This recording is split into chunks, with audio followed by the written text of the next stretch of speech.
You may have heard of the alter ego effect. In today's lesson, I'm going to show you how famous personalities have used it to improve their creativity and appearance on stages, and how you can use it to bust writer's block.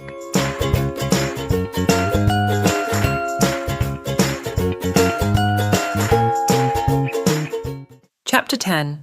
The Alter Ego. Refashion your identity, rewrite your story. What do Tony Robbins, Beyoncé, and writers Maya Angelou, James Clear, and Tim Ferris have in common? They all admit to using the alter ego effect to supercharge their success. I have done it, and you can too.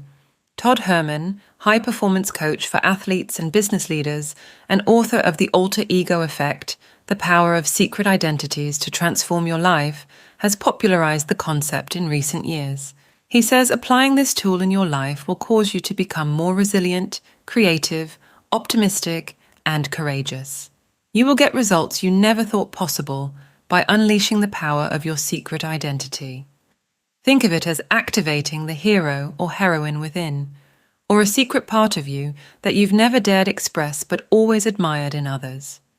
As the go-to coach for Olympians, pro athletes, and leaders around the world, Herman says the alter ego effect is not about creating a false mask. It's about finding the hero already inside you. It's a proven way of overcoming the self-doubt, negativity, and mental barriers that hold you back, and empowering you to ultimately become your best self. He says, remember playing pretend as a child? Maybe you called on your inner Olympic gymnast to swing across the monkey bars, or you became a famous chef when baking a batch of cookies, or you transformed into a news reporter to give a school presentation. As we grow up, we forget the power of our own imagination. We're told the act of playing pretend is childish. It's not. In fact, that idea is dead wrong. There's a lot of wisdom within your natural creative imagination. Those secret identities or alter egos are still there, sitting on the bench, waiting for you to activate them. Let me share a few examples of using the alter ego effect as a writer or author. Sarah is a writer who has been struggling with writer's block for months. She has a looming deadline for a book she's been working on, but she can't seem to make progress.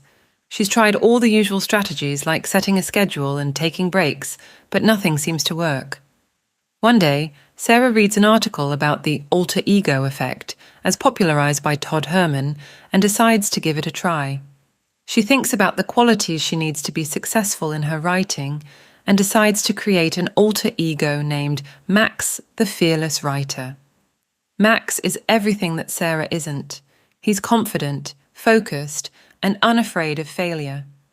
Sarah spends some time developing Max's backstory and visualizing him in detail. She imagines him sitting at his desk, typing away with ease and confidence.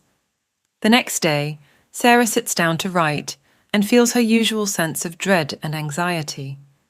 But then she takes a deep breath and imagines herself stepping into Max's persona. She feels a surge of confidence and a sense of playfulness that she hasn't felt in months. She starts typing, and the words flow out of her effortlessly. Sarah is amazed at how effective the alter ego method is.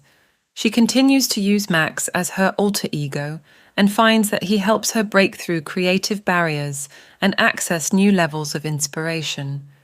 She even starts to embody some of Max's qualities in her everyday life, like his confidence and fearlessness. Thanks to the alter ego effect, Sarah finishes her book on time and feels proud of the work she's done. She credits Max with helping her tap into her creativity and find the motivation she needed to succeed. Another of Herman's clients, Megan, was a writer who struggled with writer's block and anxiety. With Herman's help, Megan created an alter ego she called the storyteller.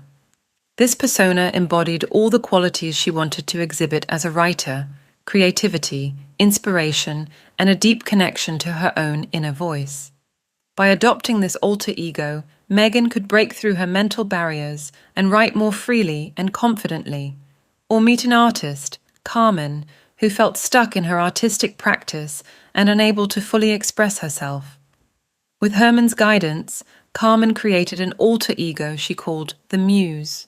This persona embodied all the qualities she admired in other successful artists: passion, inspiration, and a willingness to take risks.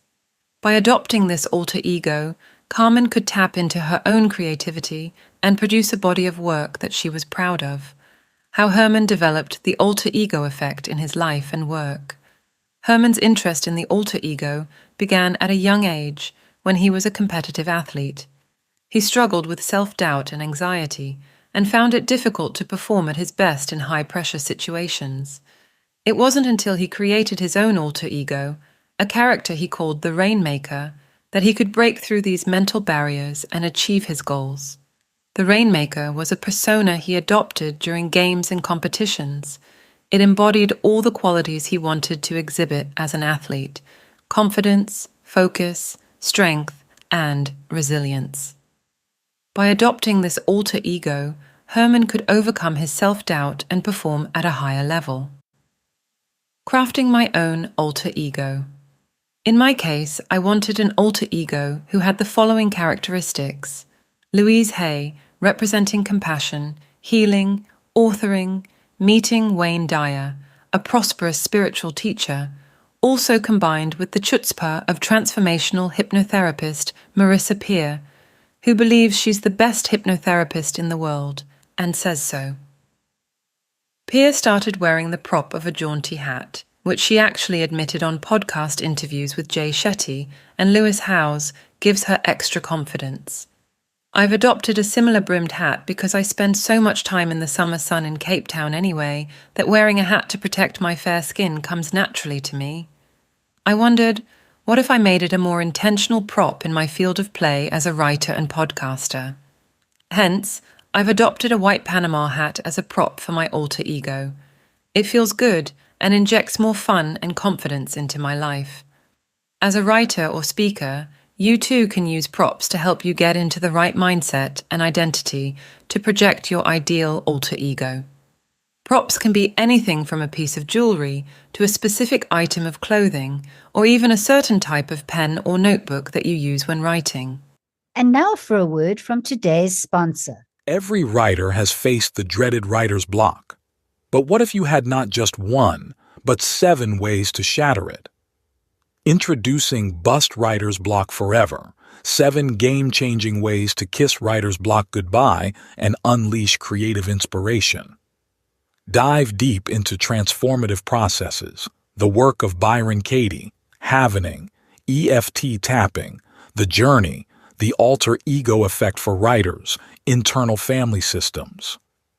And as a special treat, a bonus chapter on collaborating, even dancing with ChatGPT, your new creative catalyst.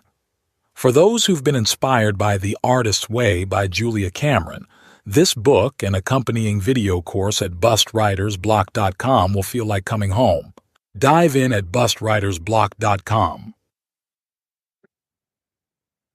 Hello, Carol Westmore back here again. I hope you enjoyed hearing Dorothy, my AI narrator, in this episode on the alter ego.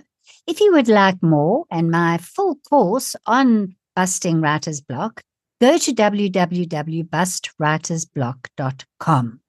In the meantime, if you like this episode, please leave a review and let me know if you enjoyed it. Thank you. Thanks for joining me on today's podcast. Want a free gift to inspire you further on your book writing adventure? My free checklist, 5 book hook tips to kickstart your book writing journey, will help you get clarity on the key essentials to make your book a winner. Download it at writethebookinsideyou.com/free gift. The links are in the show notes. Until next time, a big virtual hug and keep writing.